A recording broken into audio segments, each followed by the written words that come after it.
Ladies and gentlemen, welcome to World of Wrestling. You know what to do at this time. Hit the like button if you like this video after you get a chance to watch it. Hit the subscribe button if you're not already subscribed to the channel going into this video. And also leave a comment down below after you get a chance to watch it and let me know what your opinions and feelings about the show for NXT was. And how you felt about it. Me, how I felt about it. Real simple. I'll tell you right now. Honestly, I thought the show was off the hook. I thought they built some good storylines. I think their main event match for next week on Tuesday night, I believe there's a hockey playoff game going to be happening on Wednesday night on USA Network. So it's probably why they're moving it to the Tuesday night slot at 8 o'clock. And their main event for Tuesday night's event is going to be a fatal four-way Iron Man match. Never done in wrestling history, which I think is fantastic. This more than likely is going to lead to some kind of tie between two competitors that are in this match. The people that are in it is Johnny Gargano, Tommaso Ciampa, Adam Cole, and Finn Balor. Out of those four competitors, the two remaining going into an NXT Takeover event, competing over the vacated NXT World Championship, I think should be probably... It's kind of hard to decide. Probably not Adam Cole, but Tommaso Ciampa and Johnny Gargano. I know that's a little bit run over and done and played out, but they never have had their legitimate closure. Never really had that closure at all. That last match they had, which was a cinematic match, was great. But the way it ended, Candice LeRae helping Johnny Gargano screw over Tommaso Ciampa, wasn't exactly the kind of closure I was looking for.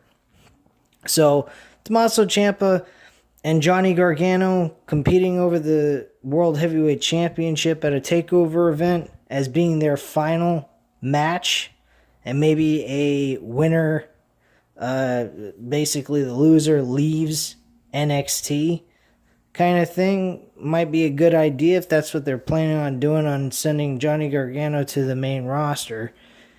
Hopefully that's not the case.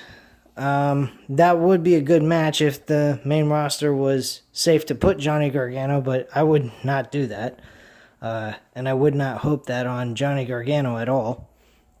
You could do a Hell in a Cell match as a closure match, and they could actually have that take place at War Games. But supposedly they're having a fucking October takeover event before November, so I don't know what they're doing. This is very, very interesting. I don't know which way they're going to go with this. It could go in many different ways. They could even crown a world champion next Tuesday night, for all we know. So there's a lot of different paths that could go on. It all depends on what they do. Personally, I would go with a tie between two competitors you want to put in the main event of your next TakeOver event and build off of that.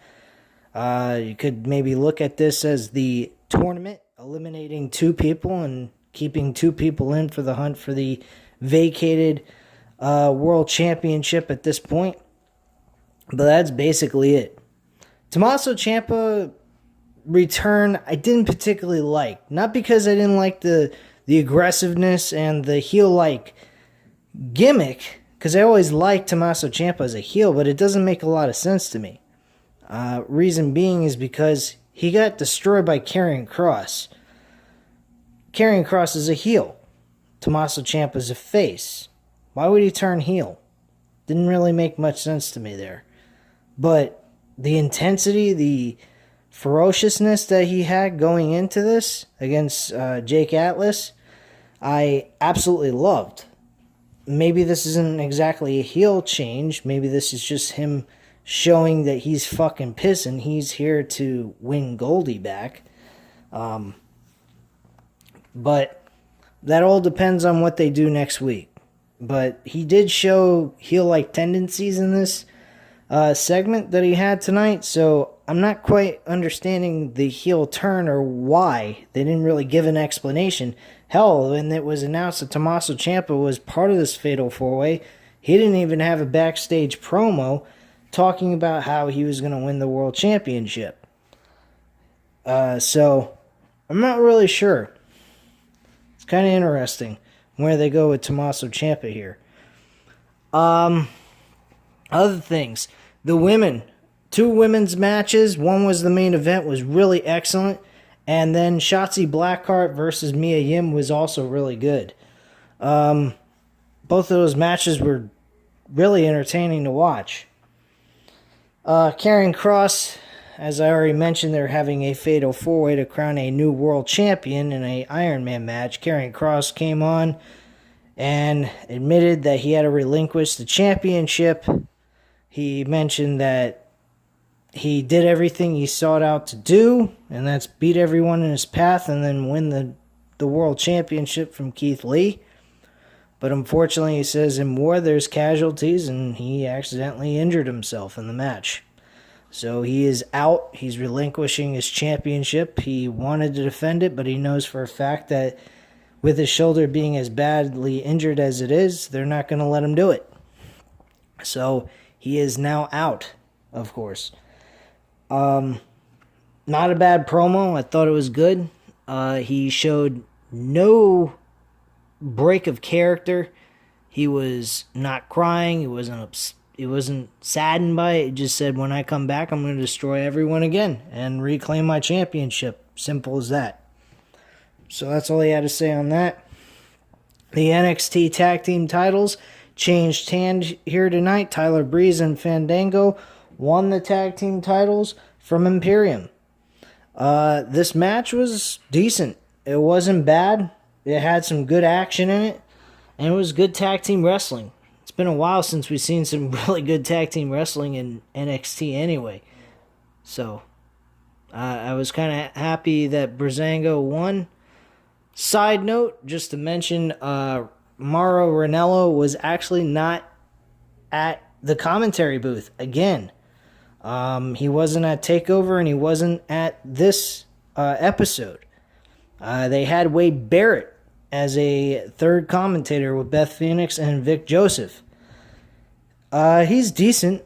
I don't mind him as a commentator, but what I do mind is where's Ranallo?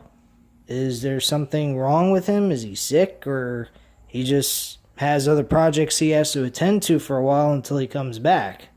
I wish they would address that and bring that up why he's gone.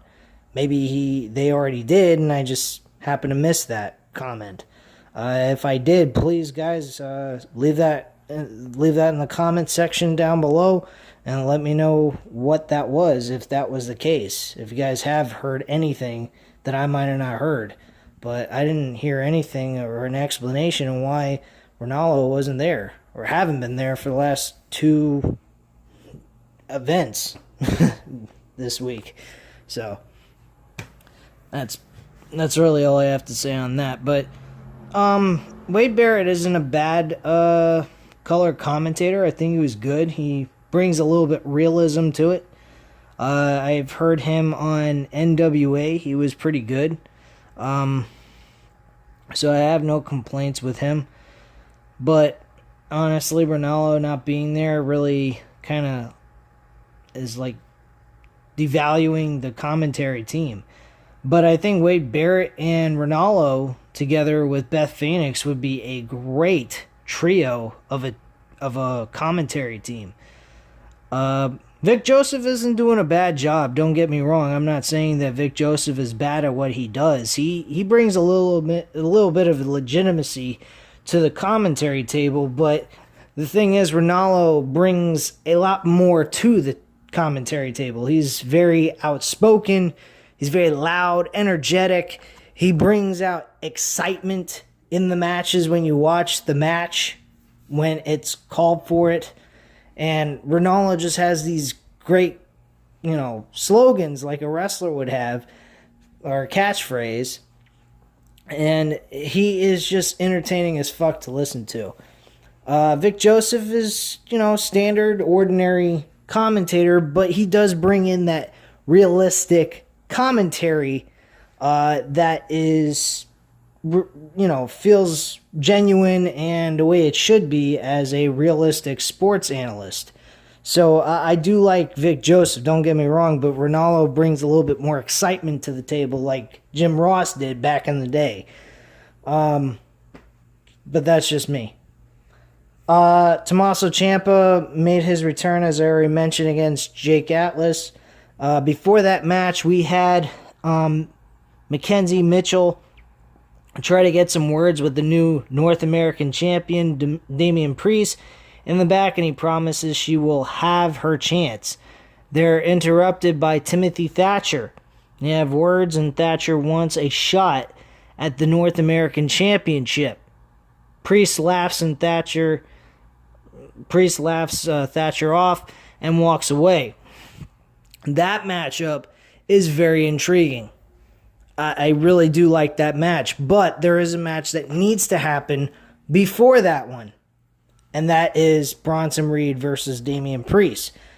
Bronson Reed did mention later on in the night that he earned a shot. He beat Damian Priest in a singles match, which is great. I'm glad they went right back to where they had that match, because that was a valid point. Bronson Reed deserves the first shot at the North American Championship because he beat Damian Priest, who is now the champion. So automatically, Bronson Reed deserves a shot. So I would go with that match first for the next Takeover event and build off of that. And then after that, Damian Priest defends it against Timothy Thatcher. Timothy Thatcher, granted, isn't the most entertaining wrestler in the world, but he's a very, very good technical wrestler. And him being a world championship type of matchup would be great for him. I think it would bring out make people see some value in him based on the fact that he's getting a world championship in NXT, even though it's only a mid-card title.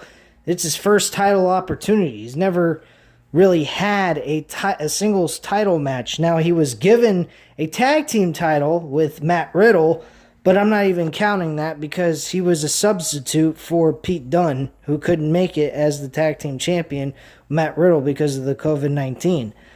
So I'm not even counting that.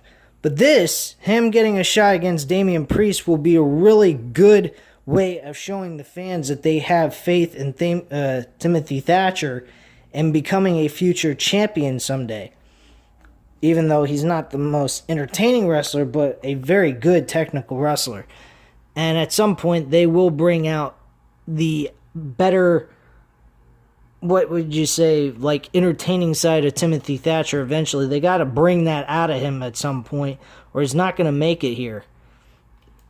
We also go to a video package of Candice LeRae discussing about Tegan Nox and how she wants to be friends with Tegan Nox, only she needs to open her eyes and be more open-minded that you can't be interested in, being caring and understanding of other people. You got to be selfish to get where you want to go.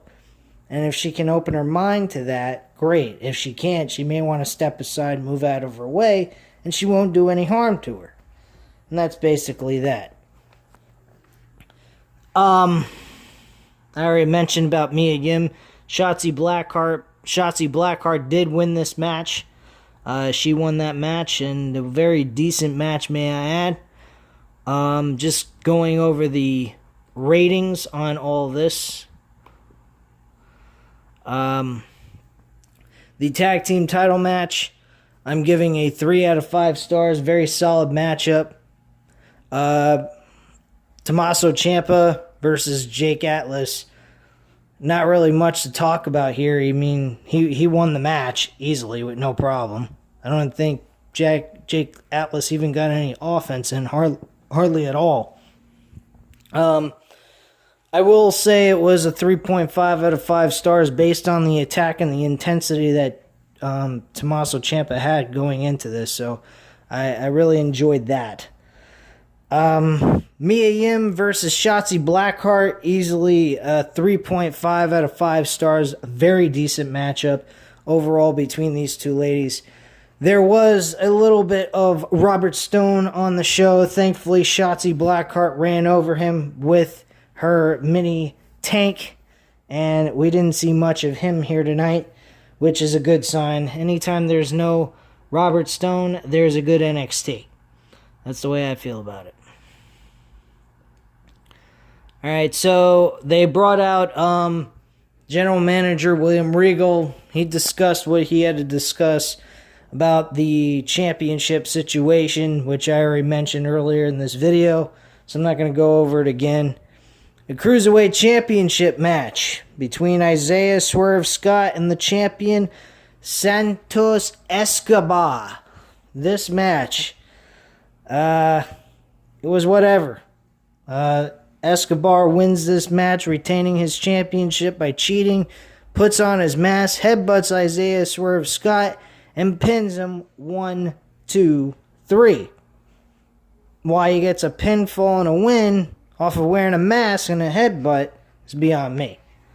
But the ending didn't really make much sense to me at all. So, whatever. Anyway, that match I'm giving like a 2.5 out of 5 stars. It was really that terrible. After the match, Escobar grabs his title, heads to the back as the music hits. We go to replay as Escobar poses on the ramp with the title and lucha mask, which may have been rigged. It probably possessed some kind of metal inside of the mask itself to knock out Scott, so whatever. We have a backstage promo with Johnny Gargano. He talks about his legacy and ruling NXT and how he now has the golden opportunity to win back the NXT title next week. I hope, really to be honest with you, all 4 competitors being in this match, any one of them can win. That's the beauty of this match. It's totally unpredictable, number 1. Number 2, they got so many different paths they could go on. They could either crown a champion, they could have dual winners in this, tied in in the wins for the Iron Man match, the amount of pinfalls or submissions during the Iron Man match itself, and then moving that into the next Takeover event, building off of that. And I mean, there's so many things that could happen here. It's very unpredictable. Who could win? Who could be the 2 competitors as a tie? It could be anybody. It really could, and that's what's exciting about this matchup, because all of them are very credible, participants to be crowned for this World Championship belt. So, I don't mind Tommaso Ciampa or Adam Cole winning this. Johnny Gargano also, let me just retract my comment there. I really don't mind any one of these 4 men winning the championship because, like I said earlier, they're all credible champions. They're all guys that have won the title once before, and on top of it, they are all doing a fantastic job. So, with any one of them that they choose to make as the world champion, I'm fine with. I really am. Drake Maverick versus Kyle O'Reilly. I didn't even really watch this match. I skipped through it when I was having it DVR'd, so I kind of started this a little bit late. I started at like 8:30. I was watching a movie before I tuned in for this event. And Kyle O'Reilly, of course, won that match hands down with no problem. Bobby Fish and Roderick Strong actually attacked Drake Maverick afterwards, and Kyle O'Reilly was a little dumbfounded to the fact that Roderick Strong and Bobby Fish were actually attacking Drake Maverick in this whole situation. He was dumbfounded and just kind of like, really? We're going to attack him? For what reason? What did he do? We just had a match. And Roderick Strong and Bobby Fischer's like, let's just beat him up. Whatever. Killian Dane showed up, though. He got his revenge for what happened to him about 2 weeks ago. Or a week ago. No, 2 weeks ago. Because it was just before the go-home show. But, yeah, the Undisputed Era attacked him before his match and beat the living hell out of him. So he wanted some revenge, which he got. And, then he beat the shit out of Drake Maverick. Drake Maverick thought he was there to help him out, but that was not the case, and made him look like a fucking imbecile in that situation. So, the last match, of course, was Rhea Ripley and Io Shirai versus Dakota Kai and Raquel Gonzalez. This match was a 3.5 out of 5 stars. Very, very entertaining shit. The ending was fantastic. I loved Rhea Ripley. She sold this shit to the max. She acted like she was concussed. Mercedes Martinez comes down, interferes in the match while the referee's back is turned, and she grabbed her leg and she slipped off the side apron and fell directly on top of the steel steps, whacking her skull into it. She blocked it, of course, with her hands, but it was meant to, be portrayed as if she whacked her skull on the steel steps. She sees Io Shirai is struggling. She needs a tag out, and she tags her tag team partner. She tries to get in the ring and do something about it and help them gain a win here, even though they were both struggling to get this after Mercedes Martinez's attack here. And she ends up getting boot right in the fucking face by Raquel Gonzalez, which, by the way, the kick from another angle, when you see the big boot from another angle when they go to replays, she totally botched that completely. You don't even see her connecting at all. And Rhea Ripley, she, again, sold the shit out of that fucking big boot. Very good job by Rhea Ripley. I give her a lot of credit in this match. She did a very good job. And Raquel Gonzalez hits her with her finishing maneuver after the big boot and gets the 1, 2, 3, and that's that. We're definitely going to be seeing Rhea Ripley versus Mercedes Martinez. That match was being hinted to begin with, so this is going to lead to them facing each other at the next TakeOver event, which more than likely will build towards a number one contenders match between those two. The winner at the TakeOver event will face the women's champion out of that, which I think the women's champion more than likely is going to be Io Shirai, or maybe Dakota Kai for all we know, because Rhea Ripley winning the match and then, building off of the whole situation that happened at last year's War Games would be a good idea. I think that would come full circle. So that could be a possibility as well, but I think Io Shirai should have a little bit of a longer reign. I think her reign should last at least till maybe the Royal Rumble or until the WrestleMania weekend. That's how I see it. I don't know how you guys see it, but leave your comments a bit down below, of course. Hit the like button if you like this video, and hit the subscribe button, of course, if you're not subscribed to the channel. And I thank you very much for watching, and stay safe, guys.